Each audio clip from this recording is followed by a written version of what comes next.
જય દ્વારકાધીશ ને મહાદેવ હર્ષ દોસ્તો, તો આપણી પાસે આવી ગઈ છે સ્પ્લેન્ડર.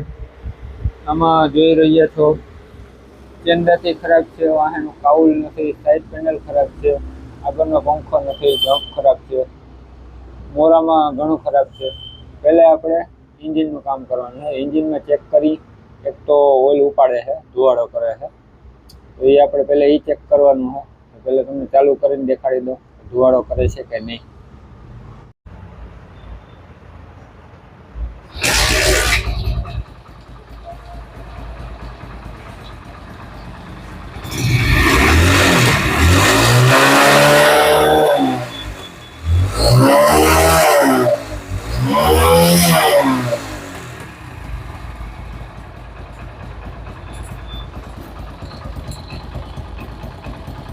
દોસ્તો ધુવાડો કરે છે અને એક ટાઈમિંગ ચેનનો અવાજ આવે છે.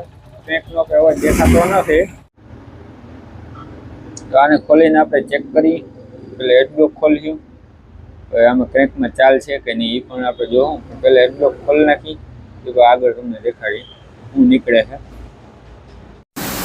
દોસ્તો હેડબ્લોક ખોલી લીધા છે ને બ્લોક પિસ્ટન કીટ આપણે નવા નાખવાના છે. પિસ્ટન થોડોક સારો છે પણ વાંધો નથી, અને બ્લોક પિસ્ટન આપણે કીટ નવી નાખવાની છે. ક્રેન્કમાં કંઈ ચાલબાલ છે નહીં, તો એ આપણે હાંકવાની છે. તો વાલ નવા નાખીને આપણે લેથવાળાને આપી દઈએ, અને વાલ પણ આપણે ઓરિજિનલ આવી ગયા છે. 415 રૂપિયા એની કિંમત છે. તો ચાલો એ બધું લેથમાં આપીને રેડી થઈ જાય એટલે હેડબ્લોક ફિટિંગ કરી નાખીએ. તે પછી બીજું કામ આપણે આગળ વધારીએ. તો આ બધું તો આપણે કમ્પ્લીટ વોશિંગ કરી નાખ્યું. અને આ બધો માલ આવી ગયો છે, બધું ઓરિજિનલ. 3 આઈટમ ખાલી ડુપ્લિકેટ છે. ડુપ્લિકેટ નથી, ઉષા કંપની પર સારી આવે છે. એ છે એના પર 3 વસ્તુ આમ જોઈએ તો ડુપ્લિકેટ કહેવાય, બાકી આ બધા જેન્યુઇન પાર્ટ છે આપણી પાસે. જોઈ શકો હો.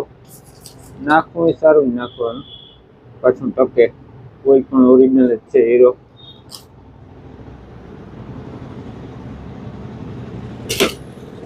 ચાલો આ કમ્પ્લીટ ફિટિંગ કરીને આજે આગળ મળીએ. આપણે મોરો તો ખોલવાનો તો ભાઈ એ ટાઈમ ના મળ્યો, બીજા ઝીણા મોટા કામ આવી જતા હોય એટલે પહેલાં આ ફિટિંગ કરી દઈએ તો એન્જિન રાઉસ થતું થાય અને બારોબાર આપણે કામ કરી શકીએ. ચાલો આ ફિટિંગ કરીને આગળ તમને કંઈ શું નીકળે છે કેટલું.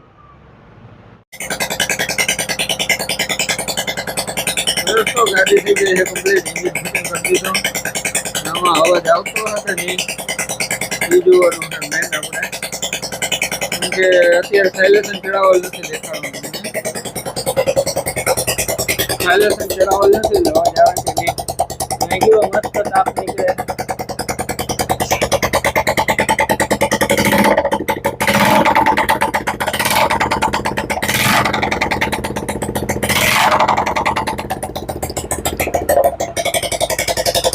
એન્જિન તો થઈ ગયું. હવે આને થોડું રાઉન્ડ કરશું.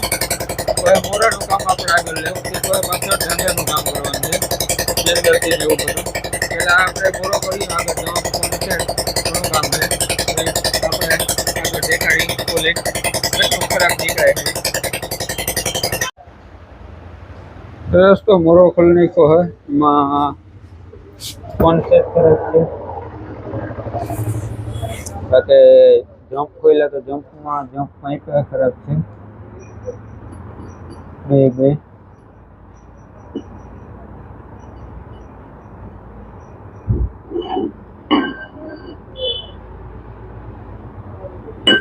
પણ આપણે ચેન્જ કરવાના છે.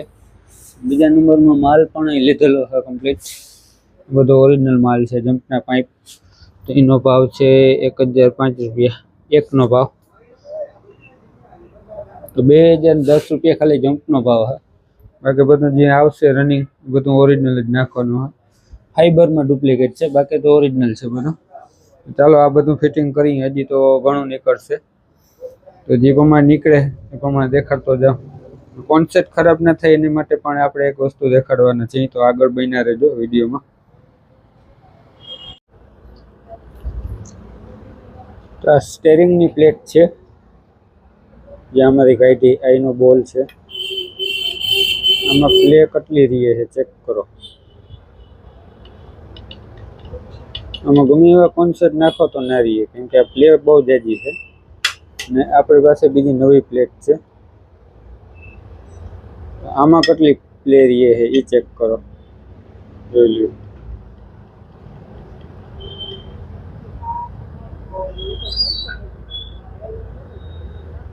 આપણે નવા બોલમાં ફિટ કરશું. આ છે એનો નવો બોલ. આમાં કોઈ જાતની પ્લેટ છે નહીં.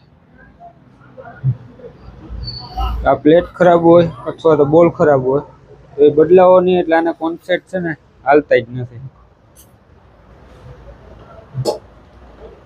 પ્લેટ બદલાવી ફરજિયાત છે કોન્સેપ્ટ આપવા માટે. હજી આપણે એટલે સ્ટેન્ડ મીટર એ પણ નાખવાનું છે. મીટર આવે એટલે તમને દેખાડી કેવું નાખી છે એના ઉપર આધાર છે, કસ્ટમર કેવું કહે છે તો એ પણ આગળ જોશું આપણે. મોરો થઈ ગયો છે કમ્પ્લીટ. મીટર આપણે નાખ્યું પણ નોર્મલી નાખ્યું છે, સુપરાજીત કંપનીનું. કેમકે મેગવેલ આગળનું ખરાબ છે ને બ્રેક ડિસ્ક ખરાબ છે, એટલે કિલોમીટર કાંટો ચાલુ થાય એમ નથી. પેટ્રોલ કાંટો તો આમાં હાલશે, સમજી ગયા.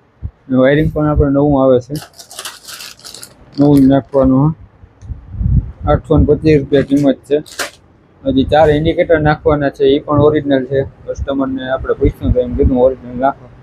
તો ચિંતાતી છે એ હજી પાછળનું કામ એકવાર વાયરિંગ કમ્પ્લીટ કરી લઈએ એ પછી બીજું આપણે આગળ વધી. બાકી મેઇન કોઇલ નવી નાખી દીધી, દીપર સ્વિચ નવી નાખી દીધી છે. દીપર સ્વિચ પણ ઓરિજિનલ નાખી, એ પણ તમને દેખાડી દઉં. હીરો હા, એટલી સારી વસ્તુ નાખો એટલી વસ્તુ ટકે. આપણે હેડલાઇટ આવી ગઈ છે ઓરિજિનલ. આ છે એની હેડલાઇટ, 4 ઇન્ડિકેટર.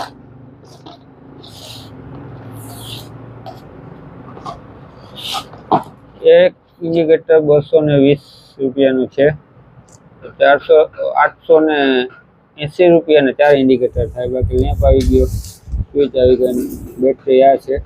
આપણે લોક કીટ પણ તો ઓરિજિનલ નાખેલી છે. આ છે લોક કીટ. ચાલો ફટાફટ આગળ મોરો ફિટ કરી લઈ, એ પછી બીજું વાહન ફિટિંગ થાય. વાહન ટાયરને ખોલી તે પછી ઇન્ડિકેટર ફિટિંગ થાય. એમાં પહેલાં આગળ આપણે ફિટિંગ કરી લઈ, કમ્પ્લીટ ચેક કરી. એટલે આગળ પાછું ખોલવું ના પડે, કામ રેડી થઈ જાય. ચાલો આગળ ફિટ કરીને આટલું નીકળે છે. બીજું વાહન ચેન્જાતી ફેલ છે, એ પણ આગળ ચેક કરવાનું. પહેલાં ફિટિંગ કરી લઈ પછી આગળ વધીએ આપણે. તો આવી ગઈ છે આપણે ચેન્જાતી વ્હીલ કવર, રબર, બ્રેક પટ્ટા, આપ એક્સલ્સ ને બેરિંગો. ચાલો આ ફિટિંગ કરી દઈએ. હજી વાહે કાઉલ ને પડશે, પણ પહેલાં આ ફિટિંગ કરી તો કાઉલ નાખ્યું. ઇન્ડિકેટર હજી નાખવાના છે પાછળ. ચાલો પહેલાં આ ફિટિંગ કરી દઈએ, પછી એ બધામાં આગળ વધીએ આપણે.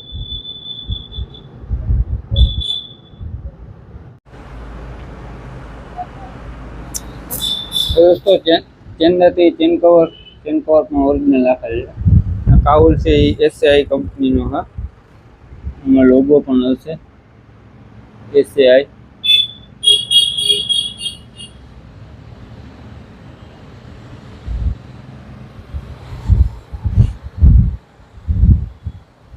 અને હજી સાઈડ પડ્યા અને એ બધું ફિટિંગ કરવાનું. હા, સાઈડ પેનલ પડ્યા છે અને હજી આપણે આમાં છે ને વેલ્ડિંગ કરાવવાનું. હળી ગયો. હા, પેલા આને વેલ્ડિંગમાં મૂકી આવી, તે પછી બીજું આગળ વધી. બાકી બધું થઈ ગયું. હા, કમ્પ્લીટ જ છે. હવે સીટ, સાઈડ પેનલ અને વેલ્ડિંગ થઈ જાય. જરા જરા કલર મારી દઈ એટલે કટાઈ નહીં. તો એ બધું આગળ કરીને પછી જોઈ હું નીકળે છે. હજી સિવાયનું કંઈ ચક્કર બક્કર મારીને જોઉં. તો પેલા આને વેલ્ડિંગમાં મૂકી આવી, પછી આગળ જોઈ કેવું વેલ્ડિંગ થાય છે. આ પાઇપ આપણે વેલ્ડિંગ કરાવવાનું તો એ કરાવી લીધો છે કમ્પ્લીટ. અહીંથી કરીને વાં સુધી વેલ્ડિંગ કરાવેલ છે. અને સાઈડ પેનલ, સીટ બધું થઈ ગયું છે કમ્પ્લીટ. દોસ્તો આમાં કેટલો ખર્ચો આવ્યો હશે તમે કોમેન્ટ કરજો. કે આપણે આમાં કહેવાને જ છે. આમાં ખર્ચો બહુ જાજો આવી ગયો છે. આમાં ખર્ચો આવ્યો છે 21,000 રૂપિયાનો. તો કોઈ લોકો માને નહીં, કેમકે આપણે જેટલી પણ આઈટમ નાખી બધી ઓરિજિનલ જ નાખાય છે, જેટલી શક્ય હતી એટલી. ડુપ્લિકેટ આપણે કંઈ નાખ્યું નથી જતું. સાઈડ પેનલ ને કાઉલ ને એ છે ડુપ્લિકેટ, બાકી બધું ઓરિજિનલ જ નાખેલ છે. તો દોસ્તો આ વિડીયો સારો લાગ્યો હોય તો લાઈક એન્ડ સબસ્ક્રાઈબ કરી દેજો, અને આવા જ વિડીયો આપણે આવતા રહેવાના છે. તો મળીએ આપણે નેક્સ્ટ વિડીયોમાં દોસ્તો.